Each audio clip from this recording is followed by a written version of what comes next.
కృపా సత్య సంపూర్ణుడు మన రక్షకుడైన యేసుక్రీస్తు వారి నామంలో ఈ యొక్క ఉదయకాల సమయంలో యేసయ్య మినిస్ట్రీలో ఉన్న ప్రతి ఒక్కరికి ఈ ఉదయకాల సమయంలో వాక్య ధ్యానంలో ఉన్నటువంటి ప్రతి ఒక్కరికి ప్రభువైన యేసుక్రీస్తు వారి నామమున శుభములు తెలియజేస్తున్నాను. 7వ నెల 10వ దినంలోనికి మనం అడుగు పెట్టాం. దేవుడు తన కృపనిచ్చి మన మార్గాల్లో తన ఆత్మ సహాయంతో మనల్ని నడిపిస్తున్న విధానాన్ని బట్టి ప్రభు నేను చూపిస్తూ ఉన్నాను.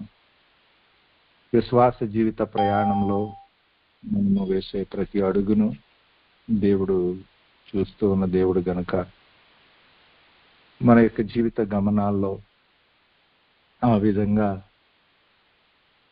ఆయన సన్నిధిలో మనము ముందుకు నడుస్తూ ఆనాడు యోబు అంటున్నాడు, రాజు వలె నేను ఆయన యొద్దకు వెళ్తాను, నా అడుగుల లెక్క ఆయనకి చెప్తానని ప్రభు సన్నిధిలో నిలబడి తన యొక్క జీవితంలో తన విశ్వాసానికి కలిగే ఆ పరీక్షలో ఒక మహిమకరమైనటువంటి విజయంతో యోబు మన ఎదుట నిలబడ్డాడు.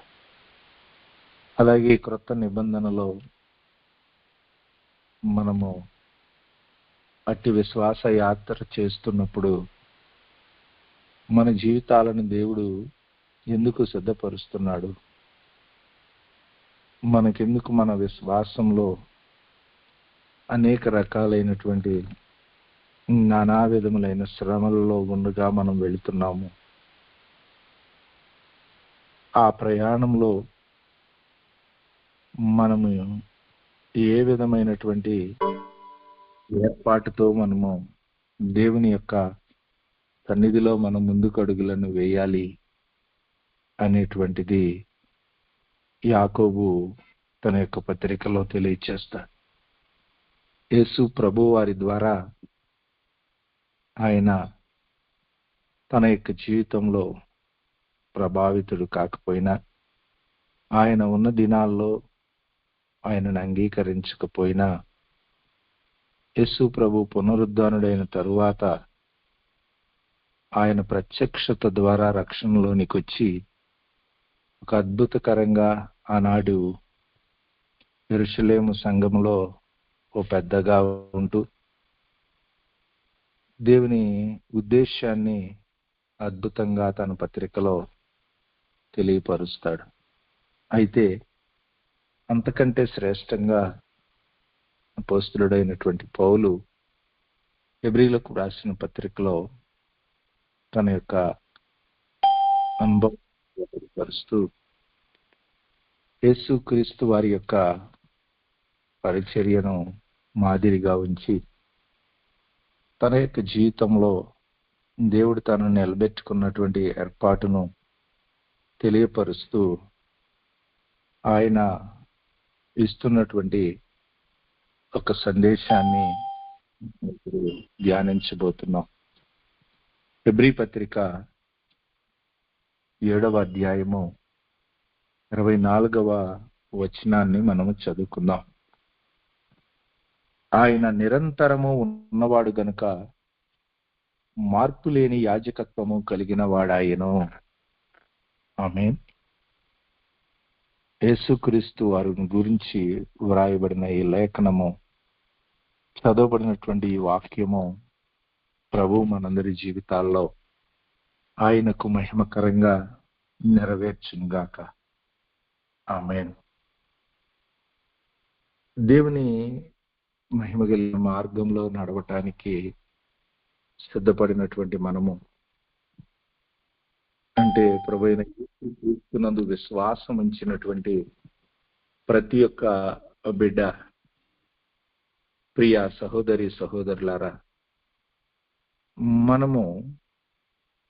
మనకు కలిగినటువంటి రక్షణకు, మన యొక్క జీవితాల్లో దేవుడు అనుగ్రహించినటువంటి గొప్ప ధన్యకరమైన స్థితికి దేవునికి మనకి మధ్యలో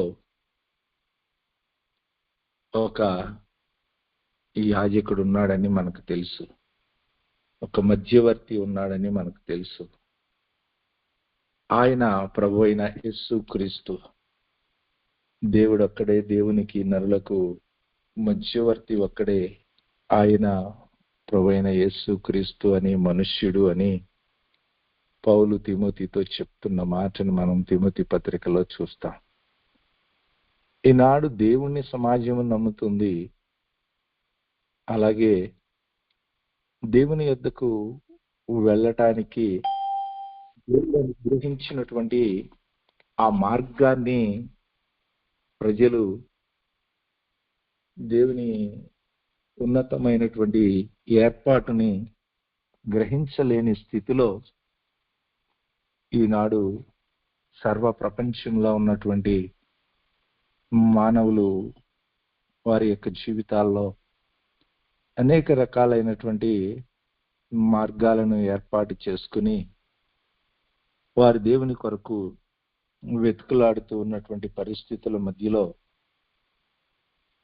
మనము అట్టి స్థితిలో ఉండకుండా దేవుని మహోన్నతమైన ప్రేమను బట్టి ఆ ప్రభువైన యేసు క్రీస్తు వారి ద్వారా దేవుని యొద్దకు మనం వెళ్ళటానికి ఆయన మన పక్షంగా ఆ నిరంతరము ఉన్నటువంటి వాడిగా ఆయన ఒక్క మార్పు లేని యాజకత్వం పొందినవాడుగా ఉన్నాడనేటువంటి సత్యాన్ని మనం ఎరిగిన వారుగా ఉన్నాం. పాత నిబంధన యాజకత్వం లాంటి పరిచర్య కాదని చాలా మంది మనము ప్రభువైన యేసు క్రీస్తునందు విశ్వాసం ఉంచిన తరువాత మన అవగాహనలో యేసు క్రీస్తు వారి యొక్క యాజకత్వాన్ని మనము మన యొక్క జీవితాల్లో అనుభవిస్తూ ఉన్నటువంటి వారిగా ఉన్నాం. ఆ ప్రయాణంలో ఆ యేసు క్రీస్తు వారి యొక్క యాజకత్వము మన జీవితాల్లో చేయబడటానికి కారణం ఏమిటంటే, విశ్వాసులుగా మనము కూడా ఆ దేవుడు అనుగ్రహించినటువంటి ఆ యాజకత్వపు పరిచర్యలోనికి మనము వెళ్ళవలసిన వారమని గుర్తెరగాలి. ఎందుకనంటే ఆయన కుమారుడై ఉండి తన కుమారత్వాన్ని విడిచిపెట్టి మనలను అనేకులను ఆ కుమారత్వంలోనికి తీసుకుని వెళ్ళటంలో ఉద్దేశం ఏమిటి అనంటే, ఆయన ఏ విధంగా ఒక యాజకత్వము చేస్తూ ఉన్నాడో అలాగూ మనము దేవుడు మనకు అనుగ్రహించినటువంటి జీవిత కాలంలో ఆయనకు మహిమకరంగా ఈ భూమి మీద మనము యాజకత్వం చేయాలి. అలాగే ఈ లోకాన్ని విడిచిపెట్టిన తరువాత 1000 ఏండ్ల పరిపాలనలో ఒక యాజక రూపమైనటువంటి రాజ్యంగా మనము ఆయన సన్నిధిలో ఉండాలి అనేటువంటిది సార్వత్రిక సంఘాన్ని గురించి, జీవము కలిగిన దేవుని సంఘాన్ని గురించి, పరలోక జ్యేష్ఠుల సంఘాన్ని గురించి దేవుని యొక్క ఉద్దేశం. నా ప్రియ సహోదరి సహోదరుడా, అటువంటి ఏర్పాటును దేవుడు అనాది నుంచి తన యొక్క ప్రణాళికలో ఆయన కలిగి ఉన్నాడు. అందుకే పాత నిబంధనలో ఇశ్రాయేలు ప్రజలని ఆయన ద్రాక్షావల్లిగా చేసుకుని ఆ ఇశ్రాయేలు ప్రజల ద్వారా సర్వలోకాన్ని ఆయన మహిమ కలిగిన ఏర్పాటు యొద్ద నిలబెట్టుకోవటానికి ఆయన ఉద్దేశం కలిగి ఉన్నాడు. అందుకే నిర్గమ కాండంలో దేవుడు మోషే ద్వారా మాట్లాడిన ఆ మాటను చూసినప్పుడు వారిని ఆ భయంకరమైనటువంటి బానిసత్వం నుంచి విడిపించి బయటకు తీసుకొచ్చిన తరువాత మోషే దేవుని యొద్దకు ఎక్కిపోయి ఆ పర్వతంలో దేవుని సన్నిధానం చెంత నిలువబడినప్పుడు నిర్గమకాండం 19వ అధ్యాయంలో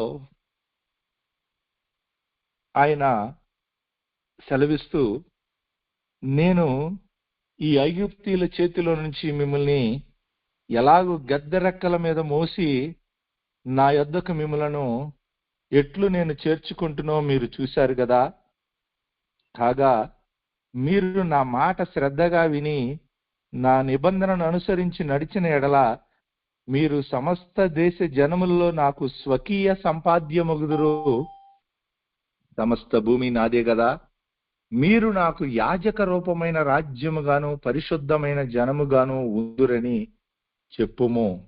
నీవు ఇశ్రాయేలీలతో పలకవలసిన మాట ఇదే అని స్పష్టంగా దేవుడు నిర్గమకాండం 19వ అధ్యాయము 4 నుంచి 6 వచనాల్లో మోషే ద్వారా దేవుడు ఆ ప్రజలను గురించి ఆయన తనకు కలిగి ఉన్నటువంటి ఉద్దేశాన్ని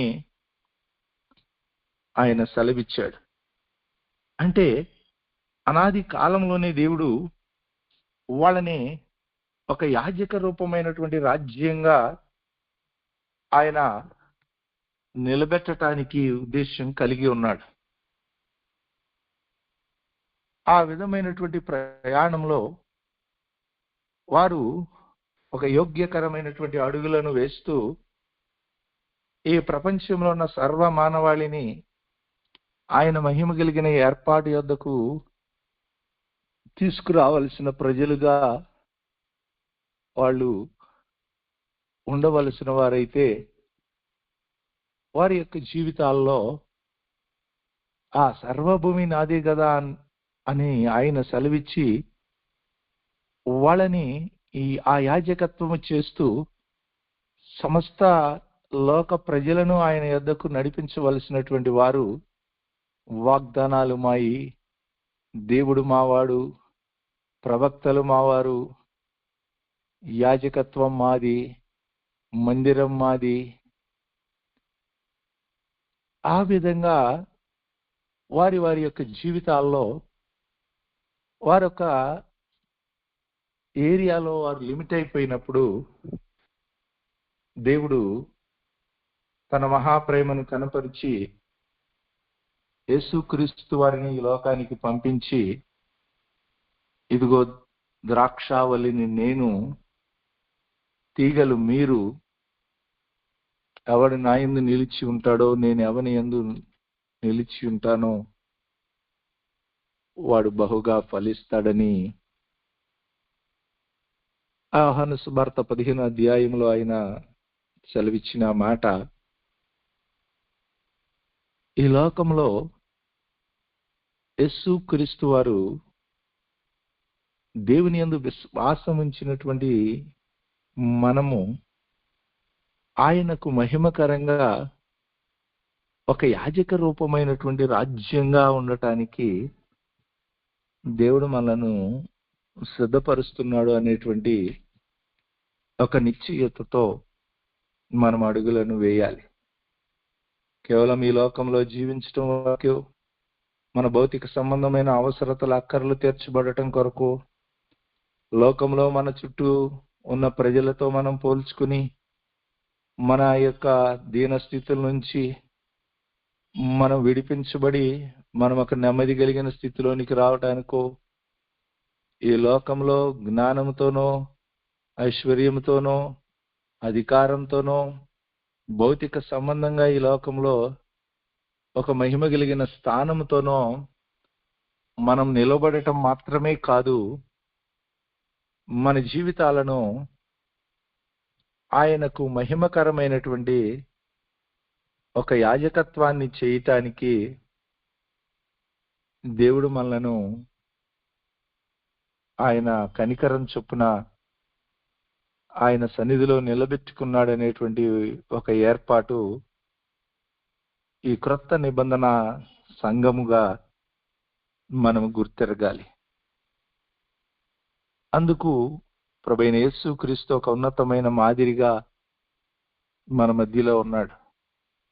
ఆయన యాజకత్వం చేయటానికి ఆయన ఏమీ యాజక గోత్రములో ఉన్నవాడు కాడు. లేవి గోత్రము యాజక గోత్రం, కానీ తాను లేవి గోత్రము నుంచి వచ్చిన వాడు కాదు. ఆయన యోధా గోత్రము నుంచి యాజకత్వంలోనికి వచ్చాడు. తన పితరులు ఎవరు యాజకులు కాదు. అయితే దేవుని ప్రణాళికలో మెల్కీసెదెకు క్రమము చొప్పున నిరంతరము యాజకుడుగా ఉండేటువంటి స్థితిని ప్రభువైన యేసు క్రీస్తు వారికి దేవుడు అనుగ్రహించారు. ఇవి మనము చూస్తూ ఉన్నప్పుడు ప్రభువైన యేసు క్రీస్తునందు విశ్వాసం ఉంచినటువంటి మన యొక్క జీవితాల్లో,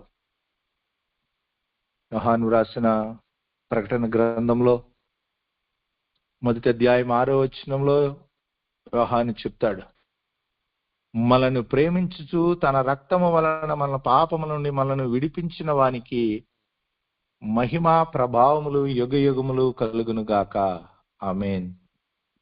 ఆయన మనలను తన తండ్రి యగు దేవునికి ఒక రాజ్యముగాను యాజకులను గాను చేసెను అని చెప్పాడు.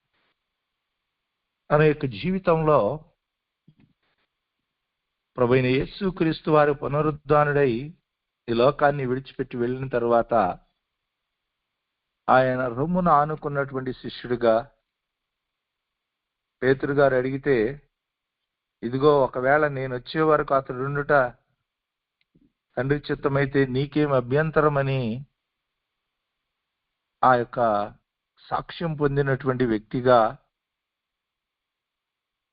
మరణమే రుచి చూడడనేటువంటి ఒక పరిస్థితిని తన యొక్క జీవితాన్ని గురించి ప్రకటించబడినటువంటి వ్యక్తిగా ఉన్నటువంటి యోహాను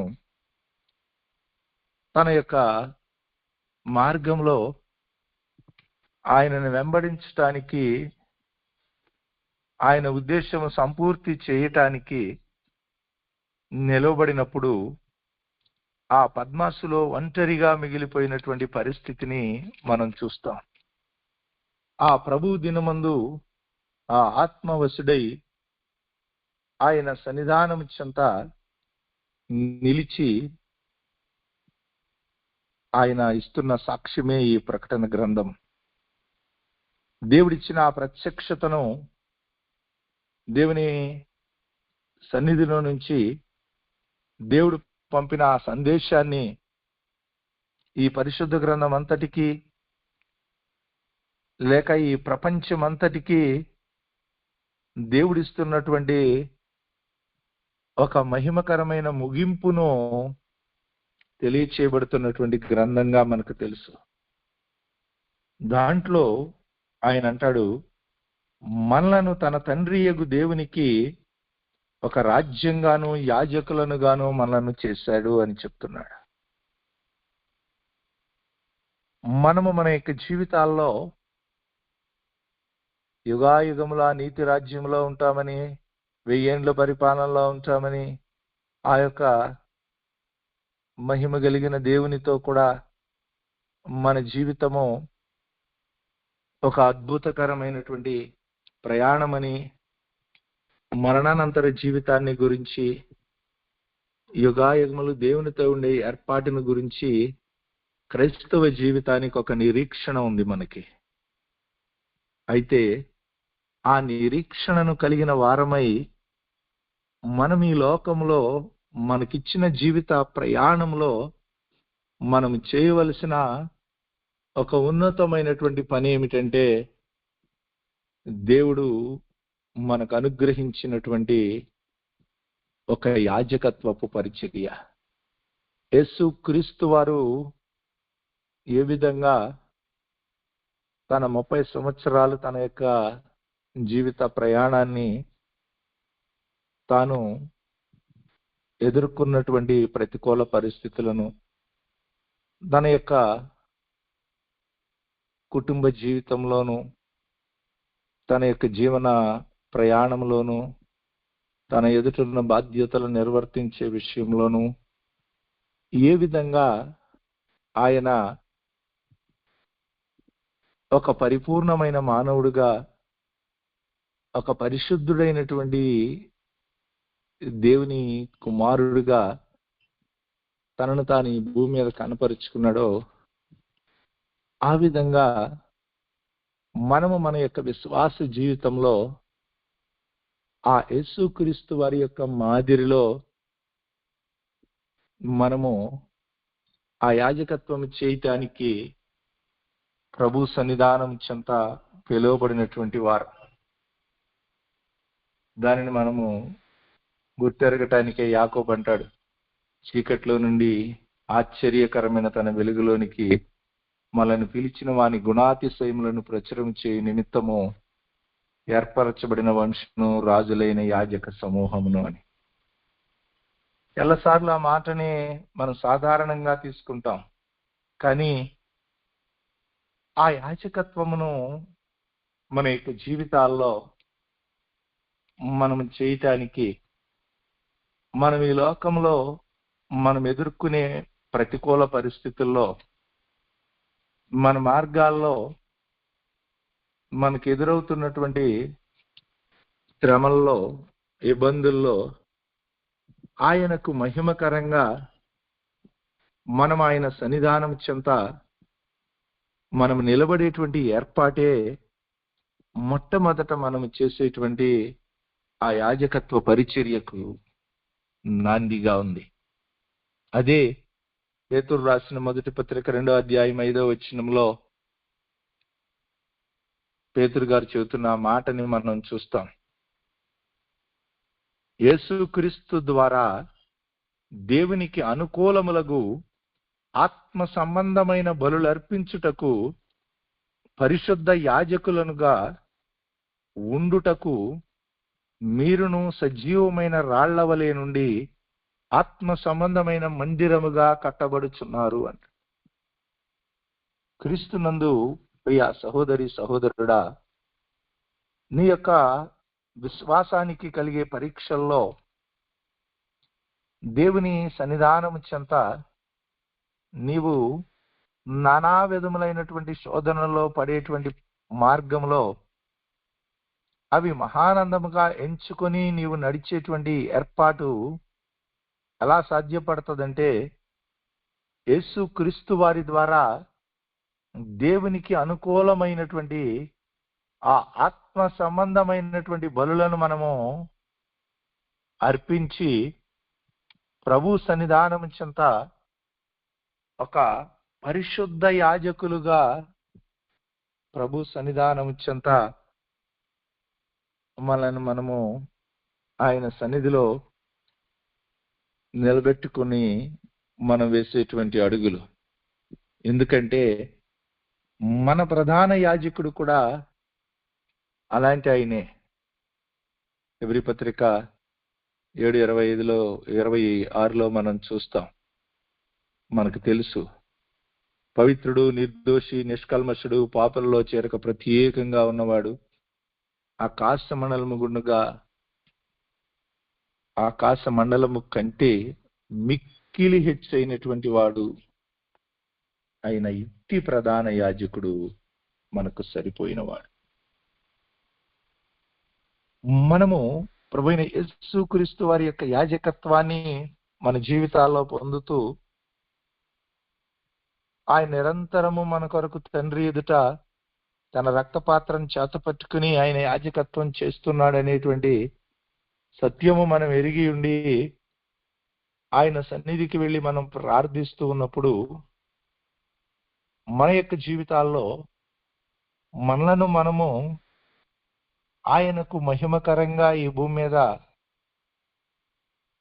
మన యొక్క జీవితంలో మనం ఎదుర్కొంటున్నటువంటి ప్రతి విధమైన ప్రతికూల సంబంధమైన పరిస్థితుల్లోనూ మనం ఆ యేసుక్రీస్తు వారి ద్వారా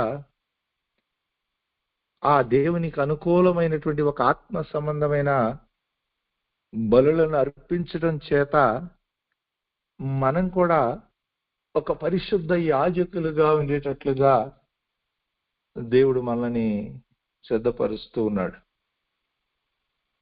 మన యొక్క జీవితాల్లో ఆ విధంగా మనం అడుగులను వేయటానికి, అందుకే పౌలు అంటాడు, కొరింథీయులతో, ఇదిగో మీరు ఎవరైనా మీరు అన్యాయంగా వ్యాజ్యమాడుతూ ఉంటే మీ సహోదరుడు, మీరు అన్యజనుల యొద్దకు వెళ్ళి ఆ వ్యాజ్యాన్ని తీర్చుకునే కంటే ఈ ఆస్తిని కోల్పోవటం మేలు కదా అంటాడు. ఆ విధంగా మనము కొన్ని పర్యాయాలు దేవుని యొక్క నీతి నెరవేర్చటానికి దేవుని లేఖనానుసారమైనటువంటి కొన్ని అడుగులను మనం వేస్తూ ప్రభు చిత్తానుసారంగా ఆయనకు అనుకూలమైనటువంటి ఆత్మ సంబంధమైన బలులను మనం అర్పిస్తూ మన ముందుకు అడుగులను వేయాలి. అలాగ మనం నిలబడినప్పుడు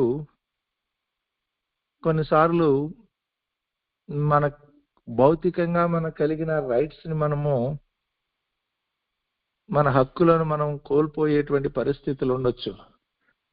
కానీ దేవుని యొక్క పాద సన్నిధానం చెంత మనం యాజకత్వం చేయటానికి నిలబడినప్పుడు మన రైట్స్ ని మనము ఎప్పుడైతే ఆయన కొరకు విడిచిపెడతామో అప్పుడు ఆయనకు మహిమకరంగా ఆయన మన జీవితాలను అనేక మంది ప్రజలకు ఆశీర్వాదకరంగా ఆయన నామానికి మహిమకరంగా ఆయన మనల్ని నిలబెట్టే దేవుడై ఉన్నాడు.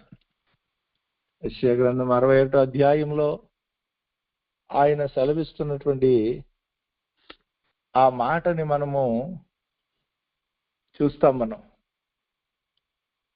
ఆయన అలాగ నిలబడి దేవునికి ఆత్మ సంబంధమైన బలులు అర్పించే వారిని గురించి ఆయన మాట్లాడుతూ చెబుతున్న మాట ఏమిటంటే, యెషయా గ్రంథం 61:5-6 వచనాల్లో, అన్యజనులు నిలవబడి మీ మందలను మేపెదరు, పరదేశులు మీకు వ్యవసాయకులుగాను మీ యొక్క ద్రాక్ష తోట కాపరులుగాను అగుదురు. మీరు యెహోవాకు యాజకులు అనబడుదురు. వారు మా దేవుని పరిచారకులని మనుష్యులు మిమ్మను గూర్చి చెప్పుదురు. జనముల ఐశ్వర్యము మీరు అనుభవింతురు, వారి ప్రభావమును పొంది అతిశయింతురు. ఆమేన్. ప్రియులారా, మీరెప్పుడైతే ఆయన నీతి నెరవేర్చటానికి ఆయన మహిమ కలిగిన యాజకత్వంలో ఆయన సన్నిధిలో మిమ్మల్ని మీరు అప్పగించుకొని ఆ పరిశుద్ధమును అనుకూలమునైనటువంటి ఆ ఆత్మ సంబంధమైనటువంటి బలులు, కేవలం ప్రార్థన, విజ్ఞాపనలు, యాచనలు, కృతజ్ఞతాస్తుతులు వరకే కాదు, కొన్నిసార్లు దేవుని చిత్తానుసారంగా ఆయన వాక్యానుసారంగా మనము ఆయన సన్నిధిలో ఆయనకు మహిమకరంగా నిలవబడటానికి మనం కొన్నిటిని కోల్పోవటానికి మనం ఇష్టపడినప్పుడు దేవుడు మనల్ని ఆయన యొక్క మహిమ కలిగిన ఆత్మతో నింపి మనము మన చుట్టూ ఉన్నటువంటి ప్రజలకి ఒక అద్భుతకరమైనటువంటి పరిచర్య చేయటానికి ఆయన ఉన్నతమైన ఆత్మ సహాయంతో ఆ ప్రజలే ఇదిగో వీరు నిశ్చయంగా మా దేవుని పరిచారకులని, దేవునికి యాజకులని మనల్ని చేర్చుకొని మన యొక్క జీవితాల్లో భౌతిక సంబంధమైనటువంటి మన అవసరతలను ఆయన మహిమైశ్వర్యములో నుంచి ఆయన అనుగ్రహించి నడిపించేటువంటి ఏర్పాట్లో పాలిభాగస్తులు అవుతారు. అందుకే పౌలు అంటాడు, ఎక్కువ కూర్చుకున్న వానికి ఎక్కువ మిగలలేదు, తక్కువ కూర్చుకున్న వానికి తక్కువ కాలేదనే మాట మీరు వినలేదా అంటాడు. కొత్త నిబంధనలో దేవునికి ఇచ్చే విషయంలో పౌలు పత్రికల్లో రాసిన మాటలు అవొక్కటే. దేవుని సన్నిధానం చెంత ఆ విధంగా మనము ప్రజల పక్షంగా దేవునికి యాజకులమని మన యొక్క జీవితాల్లో మనము గుర్తిరిగి, మన ప్రధాన యాజకుడు మనకి ముందుగా వెళ్ళి ఆయన మనకి మార్గదర్శకత్వం ఇచ్చి ఉన్నాడని, ఆయన కనికరము కలిగిన యాజకుడని ఆ హెబ్రీ పత్రికలో ఆయన యాజకత్వాన్ని గురించి ఎన్నో రకాలైనటువంటి మాదిరులు మనకి స్పష్టంగా మనము చూడగలుగుతాం. ఆ యేసు క్రీస్తు వారి యొక్క యాజకత్వాన్ని మన యొక్క జీవితాల్లో మనం మాదిరిగా తీసుకుని మనము మన విశ్వాస ప్రయాణంలో కేవలం ఆయనందు విశ్వాసం ఉంచి ఆయన ద్వారా ఏదైనా మేలు అనుభవిస్తూ ఈ భూమి మీద నడుద్దాము అనేటువంటి ఒక ఏర్పాటును దాటి ఆయన సన్నిధిలో మనం నిలువబడి ఆయన ఉన్నతమైన పిలుపును నెరవేర్చటానికి ఆయన మన కొరకు కలిగి ఉన్నటువంటి ఆ ప్రణాళికను మనం గుర్తిరిగి ఈ లోకంలో యేసుక్రీస్తు వారు సర్వమానవాళికి, దేవునికి, ప్రజలకు మధ్యలో మధ్యవర్తిగా ఆయన ఉంటే అట్లీస్ట్ ఆయన యొద్దకి కుమారుని ముద్దు పెట్టుకొనండి, లేని ఎడల అతడు కోపించునేమో, ఆ తర్వాత మీరు ఉగ్రత పాలై నశించిపోతారని ప్రజలని ఆయన సన్నిధానం చెంతకి నడిపించటానికి, దేవుని సన్నిధానం చెంత దేవుని చేత మీరు ఏ ఏర్పాటు కొరకైతే నియమించబడ్డారో ఆ నియమించబడినటువంటి పనిని జరిగిస్తూ ఒక దినాన ఒక ఉన్నతమైనటువంటి యాజకుడిగా యేసయ్య ఈ భూమి మీద ఉన్నప్పుడు, అలాగే కనికరంతో దినదినము ఆయన యొద్దకు వచ్చినటువంటి వారందరి విషయంలో ఆయన తాను వేడుకున్నాడు. ఇప్పుడు ఆయన పరలోకానికి వెళ్ళి యుగాయుగములు తండ్రి యొద్ద కుడి పార్శ్వమున కూర్చుండి మన నిమిత్తము ఆయన విజ్ఞాపన చేస్తున్నాడు. అలాగే ఈ భూమి మీద మనము ఆయనకొక యాజకత్వ పరిచర్యలో దేవుని సన్నిధానం చెంత మనం నిలబడితే మన యొక్క జీవితాలను కూడా ఆ రెండవ రాకడలో ప్రభువైన యేసు వచ్చినప్పుడు ప్రకటన గ్రంథం 26లో మనం చూసినప్పుడు ఆ 1000 ఏండ్లు మన యొక్క జీవితాలను ఆయన ఉన్నతమైన ఏర్పాట్లో మనం ఉండేటువంటి స్థితిని ఆయన తెలియచేస్తూ, ఈ మొదటి పునరుద్ధానంలో పాల్గొవారు ధన్యులు, పరిశుద్ధులనయ్యుందురు. ఇట్టి వారి మీద రెండవ మరణం అధికారం లేదు. వీరు దేవునికిని క్రీస్తుకును యాజకులై క్రీస్తుతో కూడా 1000 సంవత్సరాలు రాజ్యము చేయుదురు. ప్రియులారా, మన యొక్క జీవితాల్లో ఆ దేవునికి, ప్రభువైన యేసు క్రీస్తుకు ఈ యాజకులుగా ఆ యేసు క్రీస్తుతో కూడా 1000 ఏండ్లు ఆయన మహిమ కలిగిన ఏర్పాట్లో ఉండి మనకు దేవుడు అనుగ్రహించినటువంటి ఆ ఉన్నతమైన స్థితిలో మనము మన జీవితాలను కొనసాగించగలుగుతాం. కాబట్టి ఆయన కొరకు ఒక ఆత్మ సంబంధమైన మందిరంగా దేవుడు మనల్ని సిద్ధపరుస్తున్నప్పుడు యేసుక్రీస్తు అందుకొరకు నిరంతరము యాజకుడుగా ఉండి ఆయన మార్పు లేని యాజకత్వము కలిగిన వాడయ్యిండి మన యొక్క జీవితాల్లో ఆ నిత్యము ఆయన మారని దేవుడిగా ఉంటుండగా మనల్ని మనము కేవలం ఈ లోక సంబంధమైన మన జీవిత అవసరతలకు మాత్రమే ఆయన సన్నిధానం చెంత నిలబడే వారంగా కాకుండా మన చుట్టూ ఉన్న సమాజము నిమిత్తము దేవుడు మనకు అనుగ్రహించినటువంటి ఈ మహిమ కలిగిన రక్షణ, దేవుడు మనకిచ్చినటువంటి ఆ ఉన్నతమైన పరిస్థితిని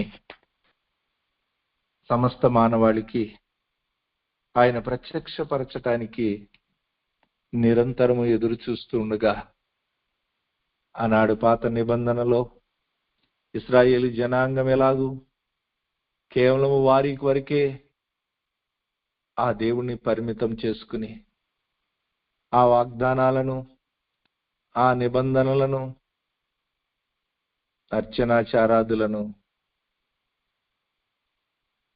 వారి యొక్క జాతి వరకే ఉంచుకొని వారు ఏ విధంగా దేవుని ప్రణాళికల నుంచి దూరం అయిపోయారో ఆ విధంగా ఉండకుండా దేవుడు మన ఎడల కలిగి ఉన్న ఉద్దేశము యేసుక్రీస్తు వారి ద్వారా మనము ఆయనకు అనుకూలమైనటువంటి ఆత్మ సంబంధమైన బలులను అర్పిస్తూ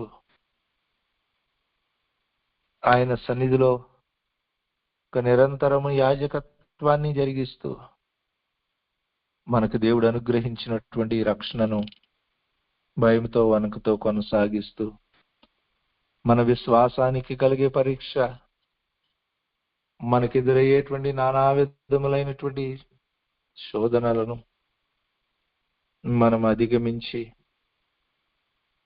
నిరీక్షణతో ఆయన పాద సన్నిధిలో నిలబడి ఆ పరిస్థితుల్లో పరిశుద్ధాత్మ దేవుని సహాయంతో ఆయన సన్నిధానం చెంత ఒక యోగ్యకరమైన సిద్ధపాటుతో నిలబడి ముందున్నటువంటి ఆయన పిలుపును, ఎందుకొరకు దేవుడు మనల్ని నియమించాడో ఆ నియమించినటువంటి పనిలో మనము ఒక యోగ్యకరమైనటువంటి యాజకులమని గుర్తిరిగి ఆ యేసుక్రీస్తు వారిని ప్రజలు చేరుకొనగలిగినట్లుగా ఆయన ఇచ్చిన మార్గమును వారి జీవితాల్లో గుర్తెరుగునట్లుగా ఆయన యొద్దకు వచ్చి వారి అందరి ఎడల కృప చూపటానికి ఆయన ఐశ్వర్యవంతుడైన దేవుడుగా ఉన్నాడని ఆయన తన కృపను ఆ ప్రజల మీద కనపరిచినట్లుగా ప్రభు సన్నిధిలో దినదినము మనము ఆయన సన్నిధానం చెంత నిలబడి మనకిచ్చిన ఈ రక్షణను, మనకు అనుగ్రహించినటువంటి ఈ గొప్ప బాధ్యతను ఆయన సన్నిధిలో నెరవేరు ఆయన ఉన్నతమైన అధికారంతో, ఆయన ఆత్మ సహాయంతో ఆ యాజకత్వం చేయటానికి ప్రభు సన్నిధిలో ఒక తీర్మానం తీసుకుని ముందుకు అడుగులను వేయటానికి సిద్ధపడాలని తెలియచేస్తున్నాను. ప్రార్థన చేసుకుందాం. అత్యంత కృపయు విశేషమైన కనికరమును కలిగిన తండ్రి, మీకు వందనాలు. నీ ఆత్మ సహాయంతో, నీ దూతల పరిచర్యతో ఈ లోకంలో నుంచి మీరు మమ్మలను ప్రత్యేకించుకున్న దేవుడు అయి ఉన్నావు. ఈ లోకము నిన్ను వెతుకుతూ ఉన్నది, కానీ నిన్ను కనుగొనలేని స్థితిలో ఉన్నది. అయితే నిన్ను నీవు మాకు ప్రత్యక్షపరుచుకుని నీ సన్నిధిలో మమ్మలను నిరుంచి మా మార్గాలలో నీ ఇప్పటి వరకు చూపిన కృపను బట్టి వందనాలయ్యా. ఆ విధంగా నీ కొరకు నానైనా ఒక యాజక రూపమైన జనంగా మేము నిలవబడటానికి నీవు ఆనాడు ఇశ్రాయేలీయులను ఏ విధంగా పక్షిరాజు అయి నీ రెక్కలపై నీవే మోసుకుని వచ్చి నిశ్చయంగా ఆ 40 సంవత్సరాలు వారి యొక్క ప్రతి బాధ్యతను మీరే భరించి నీ మహిమైశ్వర్యములో నుంచి వారి ప్రతి అవసరతలను తీరుస్తూ తినుటకు ఆహారం ఇచ్చి తాగటానికి నీళ్ళిచ్చి వారి యొక్క వస్త్రాలు పాతగిల్లకుండగా వారి చెప్పులు అరిగిపోకుండగా వారి యొక్క నా తండ్రి నిస్సత్తువ రాకుండగా సంపూర్ణంగా నీ కృపనిచ్చి నీకు మహిమకరంగా బయలుదేరినాడు ఎట్టి నా తండ్రి బలమున్నదో అట్టి బలంతో నేనున్నానని కాలేబు నీ సన్నిధిలో సాక్ష్యం ఇచ్చేటువంటి స్థితిని మీరు దయచేసి ఆ విధంగా నీవు నీ బిడ్డల యందు ఆనందించినప్పుడు ఆ విధంగా నీకు మహిమకరంగా నిలబడేటువంటి స్థితిని దయచేసింది దేవుడు. ఈనాటి తరంలో ఆ విధంగా నీకు మహిమకరంగా నిలబడటానికి నీవు నానైనా ఈ సమాజం ఎదుట నుంచి నీవు ఒక జీవము కలిగిన దేవుని సంఘములో నీ ఆత్మ సహాయంతో అడుగులను వేయటానికి నీ బిడ్డలను నిలబెట్టుకొని వారి విశ్వాస సంబంధమైన సుయాగంలోనైనా బిడ్డలు ఎదుర్కొంటున్న ప్రతి విధమైన ప్రతికూల పరిస్థితులను మీరు ఎరిగి ఉన్నారు.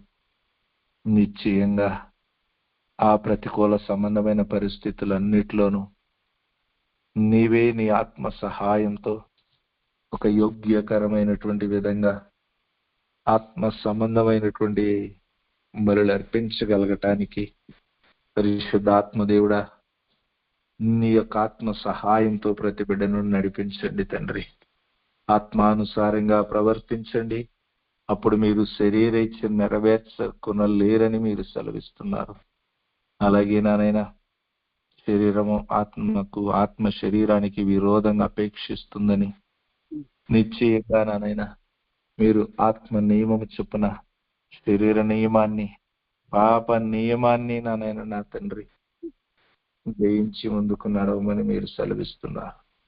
అలాగే నీ ఆత్మ సహాయంతో ముందుకు అడుగులను వేస్తూ నీ కొరకు ఒక యాజక రూపమైనటువంటి నానైనా జనాంగంగా నీ సన్నిధిలో యేసయ్య మినిస్ట్రీలో ఉన్న ప్రతి ఒక్క బిడ్డను, కుటుంబాలను, అలాగే ఈ వాక్యం వింటున్న ప్రతి బిడ్డను మీరు ఆయుత్తపరిచి వారి యొక్క జీవితాల్లో ఒక ఉన్నతమైన మాదిరిగా వారు వేసే అడుగులు నానైనా వారు నీ సన్నిధిలో నీకు మహిమకరంగా వారు త్యాగంతో నడిచిన ప్రయాణము నానైనా అనేకులను నానైనా నీ యొద్దకు తీసుకుని వచ్చేటువంటి ఒక శ్రేష్టమైన రాయబారులుగా నీ సన్నిధిలో నీ యొక్క ఆత్మ ద్వారా ప్రతి బిడ్డను మీరు ఆయుత్తపరిచి నీకు మహిమకరంగా నడిపించండి.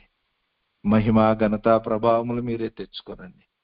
అందుకొరకు బిడ్డలు ఏ విషయాల్లో ఏ విధమైన ప్రతికూల పరిస్థితులను ఎదుర్కొంటున్నారో వాటన్నిటిలో నీవే నీకు మహిమకరమైన జవాబులను మీరు దయచేసి వారిని నానైనా నీకు మహిమకరంగా నిలబెట్టి మహిమ ఘనత ప్రభావములు మీరే తెచ్చుకునమని యేసుక్రీస్తు వారి శ్రేష్టమైన శక్తి కలిగిన నామములో ఈ మనవులను ప్రార్థించి పొంది ఉన్నాము తండ్రి. ఆమేన్. ఆమేన్. మన తండ్రి అయిన దేవుని యొక్క ప్రేమయు ఆయన ప్రియ కుమారుడు మన రక్షకుడు త్వరలో రానైన యేసుక్రీస్తు వారి యొక్క కృపయు తొట్టెళ్లకుండగా మనలను కాపాడుటకు ఆయన మహిమ ఎదుట నిర్దోషులుగా నిలబెట్టుటకు శక్తి కలిగిన పరిశుద్ధాత్మ దేవుని సన్నిధి ఆదరణ ఎల్లప్పుడూ ఆయన ఉన్నతమైన పిలుపు నెరవేర్చటానికి సిద్ధపడిన వారికి త్రియేక దేవుని కనికరమును తోడయుండి ఆయన ఉద్దేశం సంపూర్ణముగా నెరవేర్చినట్లుగా కృపనిచ్చి బలపరిచి నడిపించునుగాక. ఆమేన్. ఆమేన్. ఆమేన్.